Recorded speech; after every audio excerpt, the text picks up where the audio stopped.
Well, the time has come to finally talk about the grand finale. So, without further ado, Accio Darth Vader. Yo, dudes, the Empire's pretty chill. Maybe you could, join it or something.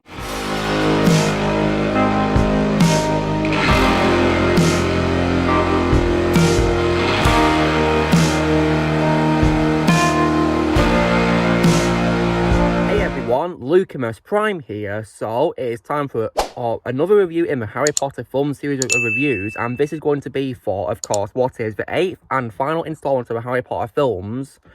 And this is, of course, none other than, as you've seen by the title, 2011's Harry Potter and the Deathly Hallows Part 2, directed once again by David Yates. And once again, guys, I'm not alone for this review because joining me to review is my very good friend X-Blaze. So I want to let him share his thoughts on the film first. So without further ado, take it away, X-Blaze. Hello there, and thank you, Lucamus, for our last review. So today we're going to be reviewing Harry Potter and the Deathly Hallows Part 2. Oh yeah. So let's start off with the thrills. CGI, insane as always. And what else can I say? The story. It's a lot better than what Deathly Hallows Part 1 was. This is a way to end the series and not milk it to its end, like in Lord of the Rings. But yeah. So what about the cons, you might be asking? There's none. This is a really good movie as well. I'm giving this movie a 9 out of 10. And thank you, Lucamus, for having me on your reviews. It has been a lot of fun watching these with you. And yeah, see ya. Alright, so it's my turn to talk about this movie. So how was this movie made, guys? So, principal photography for this film began on 19th of February 2009 and was completed on 12th of June 2010, with reshoots taking place in December 2010. Part 2 was released in 2D, 3D and IMAX cinemas worldwide from 13th to 15th of July 2011, and it's the only Harry Potter film to be released in 3D. The film was a commercial success and was one of the best reviewed films of 2011, earning praise for the acting, Yates' direction, musical score, visual effects, cinematography, action sequences, and a satisfying conclusion of the saga. The film claimed a worldwide opening weekend record, earning $483.2 million at our box office, as well as setting opening day and opening weekend records in various countries. The film grossed over $1.3 billion worldwide and became the third highest grossing film, as well as the highest grossing film of 2011, and is also currently the highest grossing film in the Harry Potter film series, as well as in the Wizarding World franchise, and the 9th film to gross over $1 billion. It's also the highest grossing film to be released by Warner Brothers. The film won several awards and was nominated for many more, including 3 nominations at the 84th Academy Awards for Best Art Direction, Best Makeup and Best Visual Effects. Now, when it comes to this film, guys, I, of course, watched this movie in theatres because after I, of course, read a book from 2007 by J.K. Rowling, which this film is based on, the second part of it, I saw part 1 in theatres, and it was one of these film franchise because it was really boring, but it was definitely needed to watch this one to understand it, and I was, however, really excited to watch this film, and I watched it in the cinema, and I had a really amazing blast watching this film in the cinema. Wow. This film right here, guys, is just how you do an epic finale to a franchise. Just wow.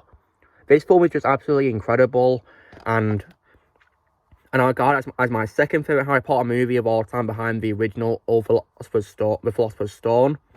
And this is also, in my opinion, probably the most exciting of the films for me to re-watch as well, because it's just absolutely epic. It brings back memories of the cinema and all that. It's just amazing.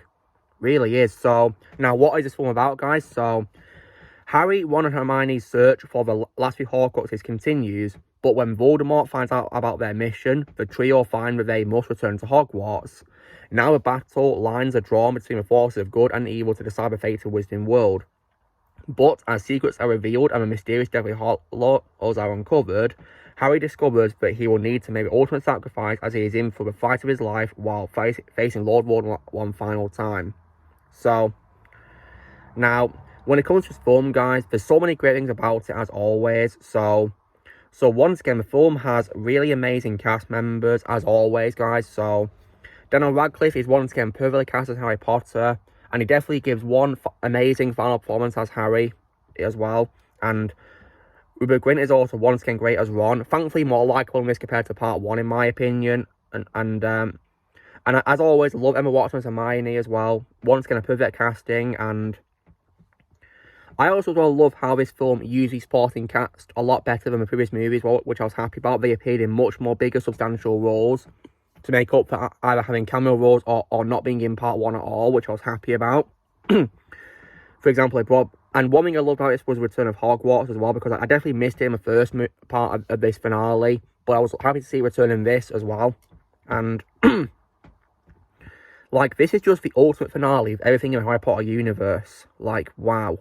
And it's also as well unique because compared to other movies, it isn't set during a whole school year at Hogwarts. It's only set in a mere few days, which makes it a lot more unique and different. And also as well, guys, in my opinion, this film also has the best CGI and visual effects in the franchise, in my opinion. Like, the visual effects are just absolutely incredible and mind-blowing to watch. And even on last night's rewatch, it was just absolutely incredible. And even more proof, in my opinion, that the Harry Potter films are timeless and never going to get old, in my opinion, at all. And this film has lots of really awesome action sequences to make up, of course, how boring part 1 was for me personally.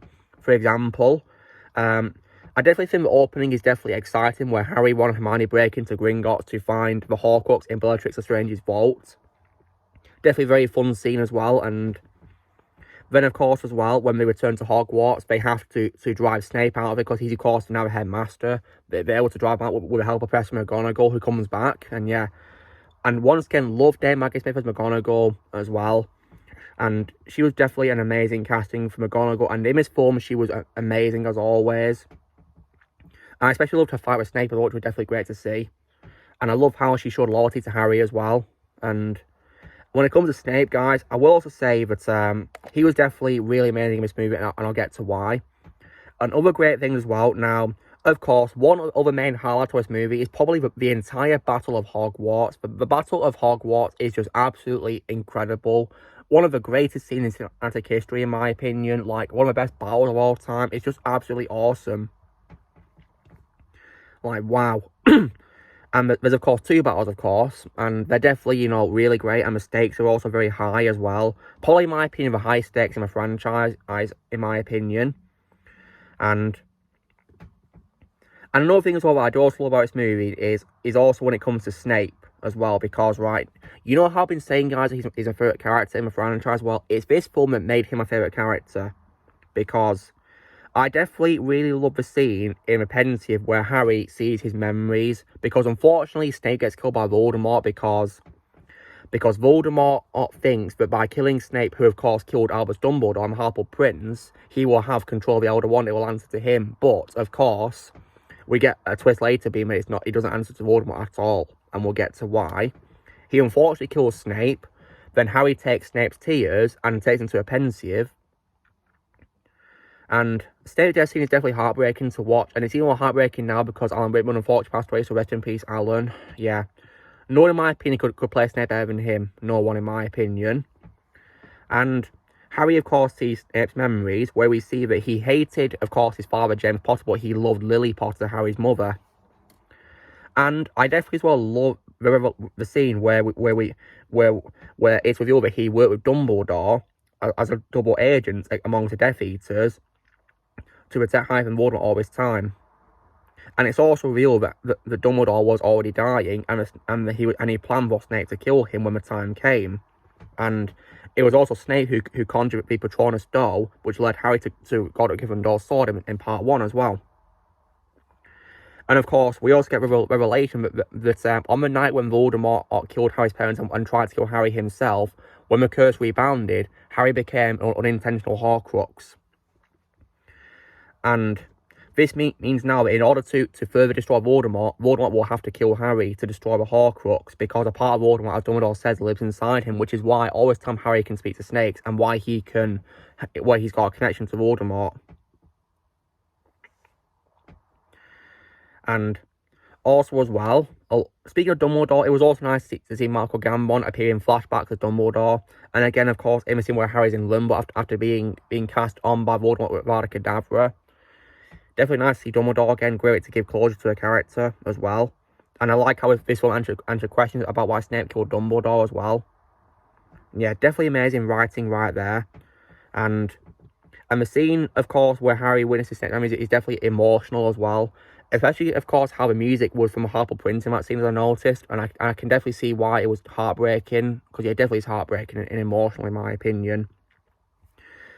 And speaking of the music, I also definitely love the score by Alexander Desplat as well. And I love how he actually used several tracks from previous films. For example, music by John Williams. And I also said the music as well from Harper Prince as well by Nicholas Hooper he used as well. Which I think was from the opening sequence of that movie, yeah. And yeah, his music in this was epic, and I definitely love his battle music. I especially love the music he does called Statues, which of course is when the Hogwarts statues jump off you know, their pillars in Hogwarts, and they protect the school on the bridge. That music is just so chilling and amazing to listen to. Like, wow. And the music in the battle is also great too, and as well, especially the battle or music called Apocalypse, which is definitely tragic to listen to as well. So yeah, this film was definitely great. We got the iconic Battle of Hogwarts, and we got some questions as well answered. For example, why Voldemort wants to kill Harry, and also why Snape treated Harry badly but still protected him, and of course the connection between Harry and Voldemort. So yeah, and so our Lord Voldemort is also once again a phenomenal villain as always, and Ralph Fiennes was perfectly cast as him, and no one in my opinion can play Voldemort better than him. And in this film, not only was he an awesome villain, but he also had great development as well. Where of course we got the question of why he wants to kill Harry, and also him wanting to kill Harry, of course, in the Forbidden Forest scene as well. I definitely think the scene as well where Harry sees his loved ones who have died with a resurrection stone is also a very touching scene as well. He doesn't die alone. He's ready, and he sees them with him. You know, of course, his parents, and also Sirius Black, and of course Remus Lupin, who unfortunately died in the Battle of Hogwarts. Yeah, and it's definitely, you know, a very emotional scene seeing them, and of course they stay with him, of course, until the very end, and only he can see them as well. And I definitely as well loved as well how he got another appearance as well by Hagrid in this movie as well. And unfortunately, he got captured by Death Eaters in the Forbidden Forest. And they didn't explain how he got captured in the film, sadly. You know, we just get revelation he's been captured. Which I can't actually explain why he got captured, but yeah. Robbie Coltrane always will be Hagrid to me, no matter what. No one could have played Hagrid better than him, in my opinion. No one. And seeing him and Harry hug at the end of the movie was also definitely very sad to see as well, knowing about Robbie dying. So yeah, rest in peace, Robbie. That scene definitely much more sadder now when I rewatch it, yeah. Rest in peace, Robbie Coltrane. There's no Hagrid without you. And in addition as well, the cinematography is of course stunning and beautiful as always. I've already said that in my opinion, the CGI is at its best in this movie. It's just absolutely phenomenal to look at.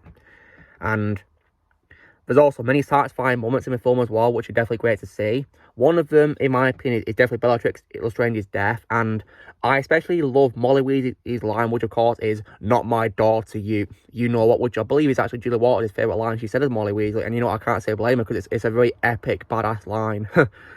And what she killed Bellatrix was very satisfying too, where she of course freed her and then she made her explode. Very satisfying. I also as well think that Voldemort's death was also very satisfying too, because in the final fight of the movie, he and Harry have a brutal fight where they fly across Hogwarts, crashing into buildings, and there's even a freaky scene where they're flying and he merges both their faces together. Like, that was definitely creepy, and definitely a great use of symbolism right there to show that they have a connection, of course, and they then have, of course, a final clash with their wands, and Nagini is also revealed to be a Horcrux herself, Voldemort's pet snake. They've got to kill the snake. And then the Sword God of Gryffindor, of course, escaped from Griphook after he took it from Harry, Ron and Hermione in exchange for the cup, which of course is a Horcrux in Bellatrix's vault at Gringotts. And the sword comes to Neville Longbottom, and this film definitely made Neville very badass in my opinion, yeah. And Neville also earned more respect when he revealed that he refused to ask for Cruciatus Curse on 30 students in Hogwarts as well. Yeah, definitely my respect for that. Even though he unfortunately got beaten up by the Carrows, who were very nasty teachers, of course, at Hogwarts too. And he, of course, is able to chop Nagini's head off with a sword, which causes it to disappear.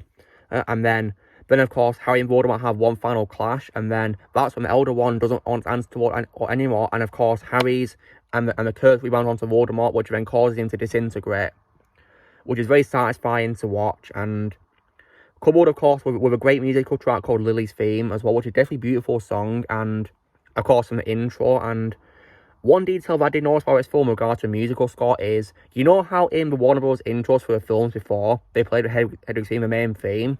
They didn't play it in this film, which I guess is probably because Hedwig unfortunately died in a previous film, so yeah. Bit of a detail there that I noticed.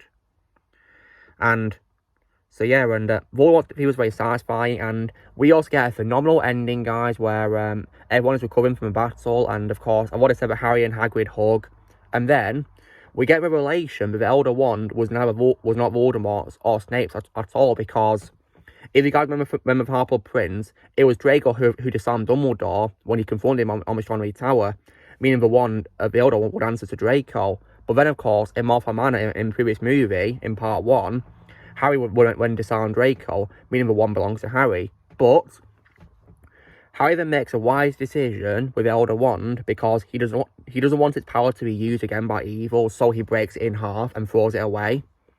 Then we get a time jump of 19 years later, and we get to King's Cross St. Pancras Station, and we see Harry, Ron, Hermione, and also Ginny, and also Draco as adults, and they're taking their children to Hogwarts Express for the first year of Hogwarts, which is definitely a very emotional and happy ending right there. And I especially love how the music in that scene was the same musical score from the ending of the first movie called Leaving Hogwarts, which is definitely a beautiful piece of music, and I'm so glad they included it in that scene as well. Very amazing song to listen to, and it definitely, made sense to use it in the final scene of the franchise. Yeah, very emotional music right there to use, and Harry assures his son, Albus Severus Potter, that if he's put in Slytherin, then, they'll have gained a great pupil, because he was named, of course, after the former head of Slytherin, Snape, as well. Yeah. But if he wants to, he can tell us all now if he wants to be in Gryffindor. So, yeah. And this film also has many amazing quotes too, and there's one quote which Snape says, which of course is definitely been associated with tributes to Alan Rickman, which of course is when he says, "always." Yeah, rest in peace, Alan. Definitely, a very touching line to hear all these years later. And I, of course, as well love Voldemort's line, of course, which is, "only I can live forever." And I definitely love Harry's entrance line he says to Snape when he confronts him in Hogwarts' hall, when he appears among the crowd, when he's asking him where Harry is, because he was spotted in Hogsmeade. And he, of course, says to him, "it seems that despite your defensive strategies, you still beat a security bomb, Professor." Just an epic way to get in there. And then, of course, the Order of Phoenix arrive from the door as well. And there's also a detail that I noticed in Snape's duel with McGonagall as well, where, because as they're fighting, you guys may notice that he deflects McGonagall's blast of her magic onto a coward like this behind him, so he does this, basically, and it hits them. And that was actually a very nice detail to show that he's secretly on the good side and not on the bad side. So yeah, definitely a great detail about that he was secretly on the good side, of course. And definitely, a nice detail to show that he was secretly on the good side, working with Dumbledore all this time. And yeah, this film definitely made Snape my favourite character in the franchise. Yeah, always will be my favourite character. So yeah, this film is just absolutely incredible, guys. Like I said, guys, it's how you do a franchise finale, for sure. Absolutely. So yeah, it's just absolutely incredible. And I like to pretend that nothing came after it, because, as you guys may be aware who are book readers, there was unfortunately a follow-up book called Harry Potter and the Cursed Child, which I have not read and I don't want to read, because I've read about it on Wikipedia and it looks rubbish in my opinion, and it's just ridiculous. So, no chance, I'm not reading that. Why would you do that? Because, why would you make another book, JK? Why? Because this film perfectly ended the franchise on an incredible note. So, yeah, there's no need to do others, in my opinion. So, yeah. So, yeah, in my opinion, guys, for Deathly Hallows is the true end of the franchise in both book and movies. So, yeah. And And I really hope they don't do a live-action adaptation of Cursed Child. Oh, for God's sake, they better not do that. I hope they don't. I'm not going to watch it if they do. Hell no. I'll instead just watch the 8 films of Harry Potter in my marathon like I usually would do when I was a kid. Because after I saw this film, guys, I'll then do like a marathon of the films quite a lot, all 8 of them. Because yeah, it's just an amazing franchise to watch as a marathon for sure. And so yeah, and when it comes to cast members who also return, we of course got another appearance by Sir John Hurt, may rest in peace, as Mr. Ollivander. He appears in a small but important role where he tells Harry about the wands as well, which is definitely a very important scene in my opinion. And of course, rest in peace, Sir John Hurt. Yeah. Sad that he died a few years ago too, yeah. Rest in peace. Now, this is definitely an amazing film, guys, in my opinion, but there's a reason why it's my second favourite in the franchise and not my favourite, and the reason why is because I didn't really like how, of course, they didn't explain how Hagrid got captured by Death Eaters, and I also did not like how Lupin and Tonks got killed off screen. We didn't explain how they died. The same thing could also as well be applied to Fred Weasley as well, because he's also seen having unfortunately been killed as well, which was very sad to see. I felt bad for his family when he got killed, which was very sad. And the film even had some dark moments too, guys, speaking of deaths, because for example, the goblin who of course takes the trio and Griphook to the vault, Bogrod, he unfortunately gets burned alive by the, I think it's the dragon that's there. And so yeah, and it was, so the dragon of course burns him alive, which is definitely a very dark scene. And of course, in the scene in Room Requirement when Harry is looking for the lost diadem, which is another Horcrux, Gregory Gault, of course, sets the place on fire, and which was called, I think it's called a fiend fire curse, and it's unfortunately, of course, the Goyle kills him because when he's climbing up all the chairs to get to the top away from the fire, he unfortunately, of course, falls to his death. So yeah, oh dear. But thankfully, however, the trio rescued Draco Malfoy and Blaise as well, which Blaise Zabini, yeah, which was a good of them. It shows that, you know, they still care about even though they're not really friends with them. When it comes to new characters introduced in this film, I also, of course, like the addition of Dumbledore's brother called Aberforth, played, of course, by Kieran Hines, which is probably my third favourite role. He's behind Steppenwolf from the Snyder Cut and Mance Rayder from Game of Thrones. Because I think he played him really well, and the makeup for him was also really good too, in my opinion. Yeah, really good. Now, it was one of the bad qualities I could say about this film. I could also say as well that I did not like as well how they deleted the scene which gave Draco great character development, because after, of course, he gets hugged by Voldemort when Harry, of course, is faking his death, which of course was forged on an improvisation by Ralph Fiennes. Tom Felton's reaction to that was genuine. After Harry reveals himself to be alive, Draco then runs back to the pupils in the courtyard and he throws Harry a wand. So like that was definitely great way to show his development as a character. But unfortunately, they cut it from the movie, which is disappointing. But I've seen it on YouTube, guys, and deleted scene it. It made me happy to see it again in development, but I wish it was in the movie. Probably his way of saying thanks for saving him earlier. And I did also like how his mother, Narcissa, also as well, lied to Voldemort saying Harry was dead after Harry, who was secretly alive, told her that Draco was still alive when she asked him. So yeah, she of course, helped him fake his death. And then, but thankfully, of course, in a Harry Potter game based on a film which I've played, guys, they thankfully kept him a scene where Draco throws a wand at Harry, which I definitely liked. They kept him in the game, which I played, and yeah. So, though the plot all about quality with this film, guys, but I still think it's an epic conclusion to a franchise, and definitely, in my opinion, the true end of Harry Potter. I, of course, like to pretend the Cursed Child does not exist, and I'm really hoping it won't get adapted into live action. Better not do it. Because this, in my opinion, guys, is the true end of Harry Potter right here, as far as I'm concerned, and I will always do a marathon of the 8 movies, guys. Fantastic Beasts I don't really care about, to be honest, really. I mean, the second film killed my interest, because I'm not continuing with those, especially after we fired Johnny Depp, so yeah, I'm not continuing with that. I'll instead only watch Harry Potter, and that's it, to be honest. So yeah, all in all, guys, long story short, this is me doing my review for Harry Potter and the Death Hallows Part 2, my second favourite in the franchise, and definitely, in my opinion, one of the greatest franchise finales of all time. So, if I was to give it a score out of 10, then I don't remember what I gave it on my ranking video I did back in 2020, but I think after last night's rewatch, I now to this day, guys, give this movie a full-blown 9.5 out of 10. Absolutely. Just an absolutely incredible conclusion right there, in my opinion. And I really hope we don't do any more after this, because there's no need to, in my opinion, because Death Hallows Part 2 is where the franchise truly ends as far as I'm concerned.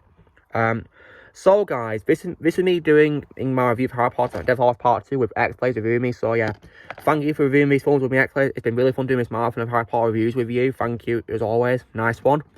So you know, drill guys, be sure to give this video a like. Also, be sure to let us know in the comments what you guys think of this movie. Leave in the comments below to see what your thoughts are on the movie. And also, go subscribe to X-Plays. It's linked in the description below. Also, be sure to join the team Prime by pressing subscribe and for the future. If you would like to be a member, you could join me, please, that's all in the description. And Mischief Managed.